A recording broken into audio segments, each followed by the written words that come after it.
Hello student, good morning. मैं गोकुल आज आपके लिए इस वीडियो में लेके आया हूँ क्लास 6 विज्ञान चैप्टर नंबर हमारा 7 स्टार्ट करेंगे आज, जिसका नाम है पौधों को जानिए।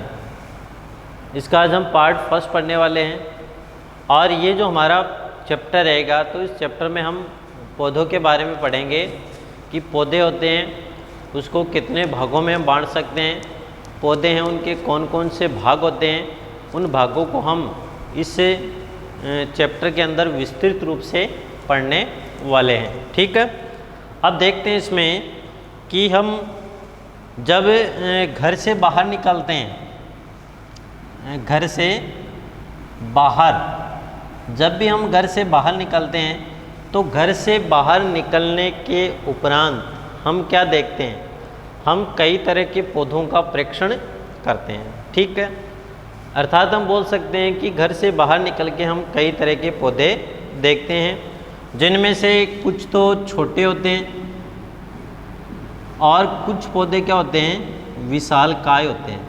विशालकाय का मतलब क्या होता है, कुछ पौधे बड़े होते हैं और कुछ पौधे क्या होते हैं, छोटे होते हैं। ठीक है,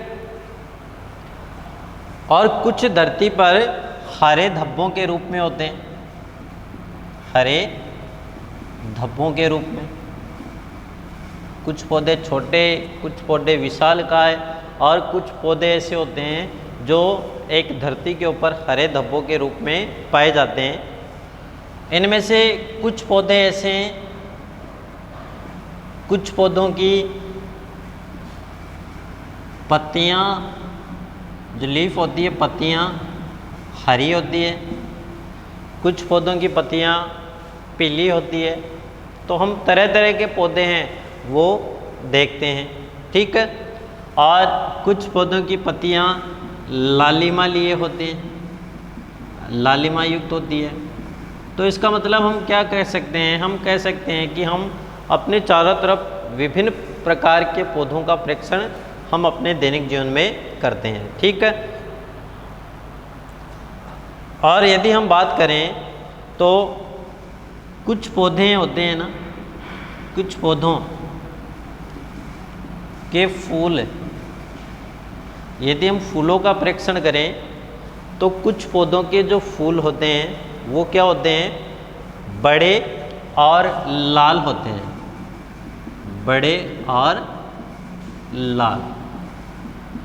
कुछ पौधों के फूल बड़े और लाल होते हैं तथा कई पौधे ऐसे होते हैं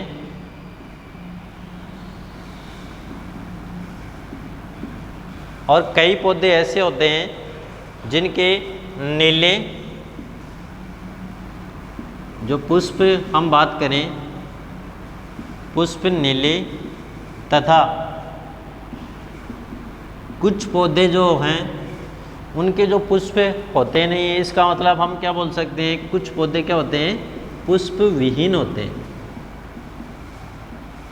तो कई तरह के हम अपने दैनिक जीवन में देखते हैं कि कुछ पौधे हैं उसके पुष्प नीले होते हैं, कुछ पौधों के पुष्प लाल होते हैं और कई पौधे ऐसे होते हैं जिनके पुष्प होते ही नहीं हैं। तो ये हम अपने चारों तरफ देखते हैं। ठीक है, यदि हम अपने जो आसपास विद्यालय हैं, जो भी विद्यालय, और यदि हम विद्यालय का भ्रमण करें तो विद्यालय के रास्ते में जब हम विद्यालय जाते हैं तो विद्यालय का जो रास्ता है उसमें उसके साथ जो बाग बगीचे होते हैं उनमें बाग और बगीचे, और विद्यालय का जो प्रांगण होता है उसमें हम अनेक पौधे देखते हैं। किसमें, विद्यालय का प्रांगण। और इस विद्यालय के प्रांगण में हम अनेक तरह तरह के जो पौधे हैं वो देखते हैं। ठीक है, और इन पौधों को देखकर, इनके विभिन्न भागों को देखकर हम इन पौधों में क्या कर सकते हैं, अंतर स्पष्ट कर सकते हैं। क्या कर सकते हैं, अंतर स्पष्ट कर सकते हैं। ये जो पौधे हैं इन पौधों को हम देखकर इनमें अंतर है उसको स्पष्ट कर सकते हैं। तो ये आपको कुछ मुख्य बातें हैं वो ध्यान में रखने की आवश्यकता है। ठीक है, उसके बाद में जो सामान्यतः पौधे होते हैं, ठीक है, पेड़ पौधे होते हैं, इनको हम 3 भागों में बांट सकते हैं। और वो 3 भाग कौन कौन से हैं तो उसके बारे में हम अब चर्चा करेंगे। तो पौधे हैं उनको 3 भागों में यदि बांटे तो ये होते हैं शाख, झाड़ी और वृक्ष। शाख, झाड़ी व वृक्ष। ठीक है, अब शाख क्या होते हैं, झाड़ी क्या होती है, वृक्ष क्या होते हैं, अब इसके बारे में हम देखते हैं। तो सबसे पहले हम बात करेंगे एक क्रियाकलाप के द्वारा और उसके पश्चात हम शाख के बारे में पढ़ेंगे। जो क्रियाकलाप है वो क्या कहता है कि हमें हमारे चारों तरफ उन पौधों को चुनना है जिनकी लंबाई लगभग आपके बराबर है। हमें अपने चारों तरफ उन पौधों को चुनना है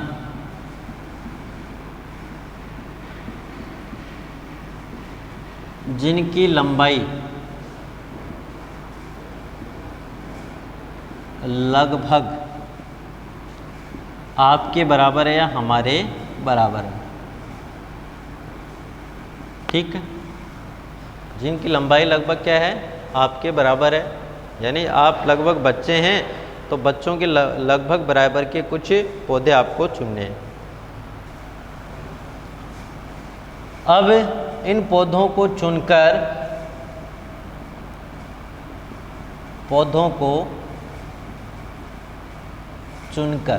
यानी जो हमने पौधे चुने तो इन पौधों को चुनकर इनकी लंबाई, मोटाई, कोमलता और कठोरता मापते हैं। इनकी लंबाई, मोटाई, कठोरता व कोमलता को मापते हैं। ठीक है, तो ये जो सब हैं, उसकी लंबाई है, मोटाई है, कठोरता है और जो कोमलता है, तो इन सब को हम क्या करते हैं, मापते हैं। और इनको मापकर हम इन पौधों को शाख, झाड़ी व वृक्ष में विभक्त करते हैं।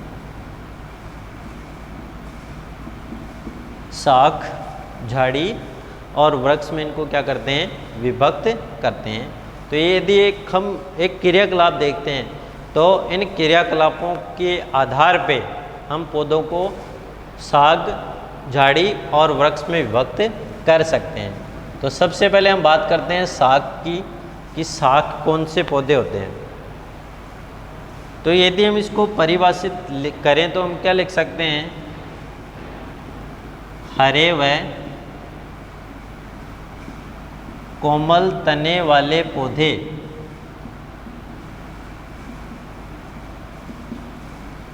शाख कहलाते हैं।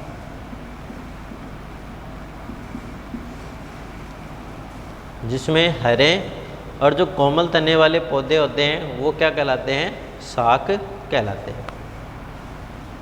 और ये जो शाख होते हैं वो सामान्यतः छोटे होते हैं। सामान्यतः शाख छोटे होते हैं।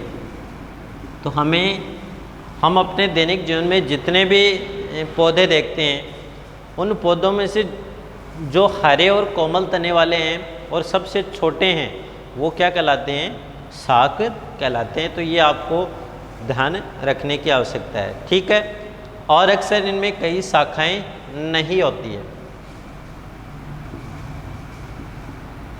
और सामान्यतः इनमें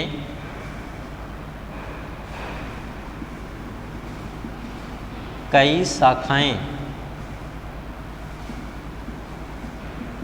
नहीं होती है, इनमें शाखाएं बिल्कुल नहीं होती है। किसमें बात करते हैं हम? साग की।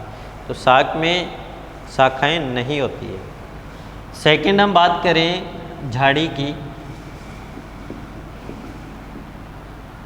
तो झाड़ी होते क्या हैं? कुछ पौधों में शाखाएं तने के आधार के समीप से निकलती है।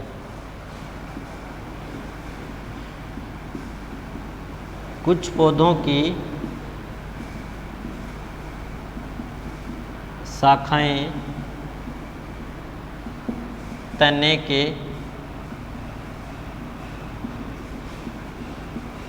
आधार के समीप निकलती है। तो कुछ पौधे ऐसे हैं जिनकी जो शाखाएं होती है वो तने के आधार के समीप निकलती है। इनमें जो तना होता है वो सामान्यतः कठोर होता है। किनमें? झाड़ी में। इनमें तना सामान्यतः कठोर होता है।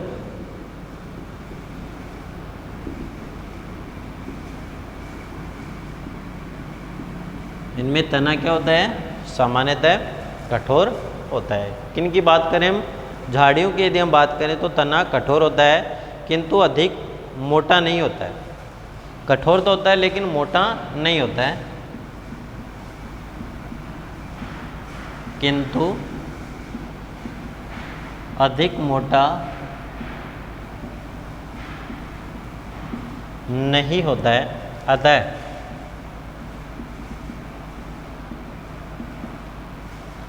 अतः इन्हें झाड़ी कहते हैं।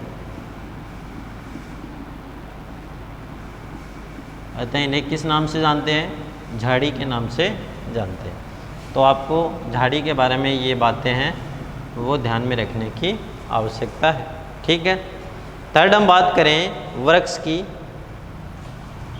वृक्ष, तो वृक्ष की यदि हम बात करें तो कुछ पौधे बहुत ऊंचे होते हैं।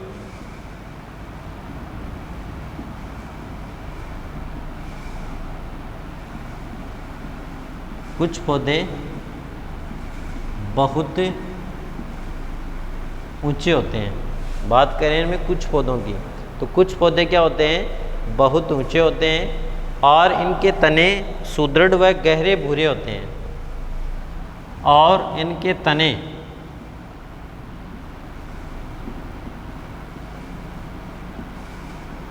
सुदृढ़ व गहरे भूरे होते हैं। किन की बात करें हम? वृक्षों की। तो वृक्षों के पौधे बहुत ऊंचे होते हैं और इनके जो तने होते हैं वो सुदृढ़ होते हैं और इसका कलर क्या होता है? गहरा भूरा रंग का होता है। तो ये गहरे भूरे रंग के होते हैं। इनमें शाखाएं भूमि से अधिक ऊंचाई पर तथा इनमें जो शाखाएं होती है, ब्रांचेज निकली रहती है, वो भूमि से अधिक ऊंचाई पर तने के ऊपरी भाग से निकलती है। शाखाएं भूमि से अधिक ऊंचाई पर तने के ऊपरी भाग से निकलती है। तो तना है, उस तने के ऊपरी भाग से इनकी जो शाखाएं निकलती है और भूमि से अधिक ऊंचाई पर है और ऊपरी भाग से इनमें क्या निकलती है? शाखाएं निकलती है और इन्हें हम क्या बोलते हैं? इन्हें वृक्ष कहते हैं।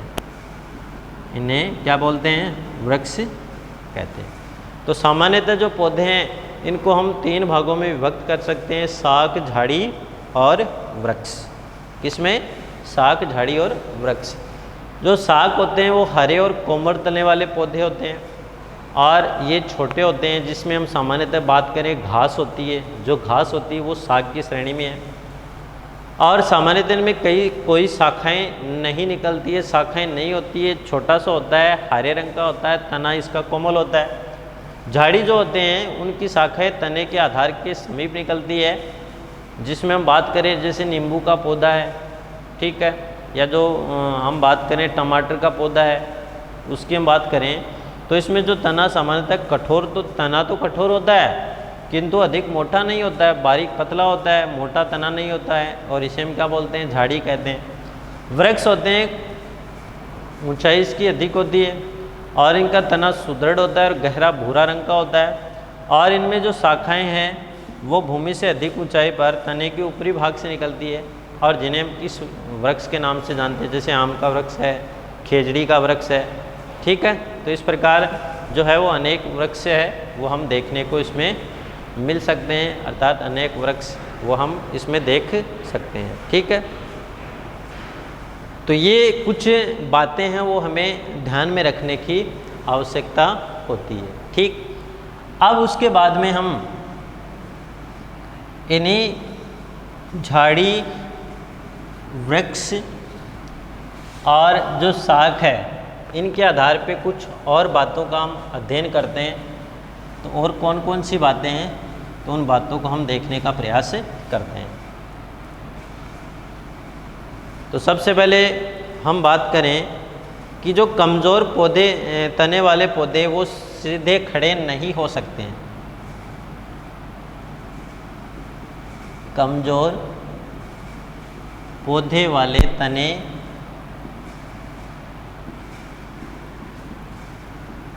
सीधे खड़े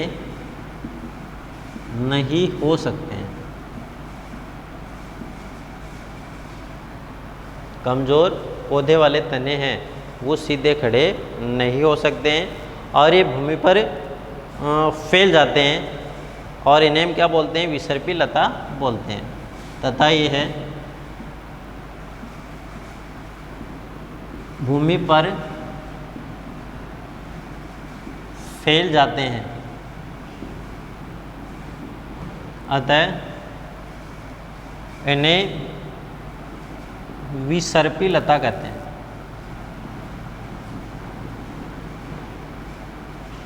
क्या कहते हैं, विसर्पी लता। जैसे जो ककड़ी की बेल होती है, इनका जो तना है वो कमज़ोर होता है, और तना कमज़ोर होने से ये भूमि के ऊपर काफ़ी दूर तक फैल जाते हैं। जैसे तरबूज की बेल है, ककड़ी की बेल है, तो ये जो बेलें होती है या भूमि के ऊपर इनका तना कमज़ोर होने के कारण ये फैल जाते हैं, और फैलने के दौरान इनमें जो लता होती है उस लता को किस नाम से जाना जाता है, विसर्पी लता के नाम से जाना जाता है। तो ये आपको इसमें ध्यान रखना है, ठीक है। और जो कुछ पौधे हैं वो आसपास के ढांचे की सहायता से ऊपर चढ़ते हैं। कुछ पौधे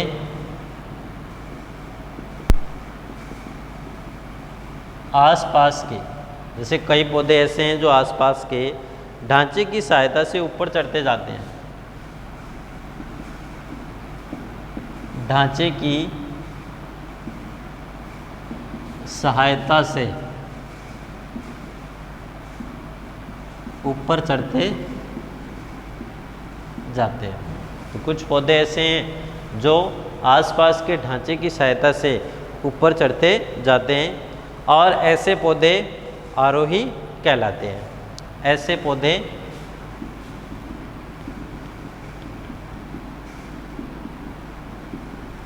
आरोही कहलाते हैं। आरोही कहलाते हैं, अर्थात हम बोल सकते हैं ये आरोही लताएं होती हैं। तो आरोही लताएं क्या होती है, जैसे हमने कई बार खेतों में देखा है कि कुछ पौधे ऐसे होते हैं, इन पौधों की जो जैसे खेजड़ी होती है, तो खेजड़ी की जड़ों में कई लताएं ऐसे लगती है। ये लताएं क्या करती है, जैसे ये पौधा है तो इस पौधे के ऊपर इस प्रकार फैलती है और इस पौधे के ऊपरी हिस्से तक वो चली जाती है, और उसके जो फल लगते हैं वो, तो ऐसी जो लताएं होती है उन लताओं को किस नाम से जानता है, आरोही लताएं के नाम से जानते हैं। क्यों बोलते हैं, क्योंकि ये आरोहण, आरोहण का मतलब किसी अन्य पौधे के सहारे से, आरोहण का मतलब होता है किसी अन्य पौधे के सहारे से ये एक पौधे से दूसरे पौधे में चढ़ती है, इसलिए इन्हें ऐसी लताओं को आरोही लताएं कहते हैं।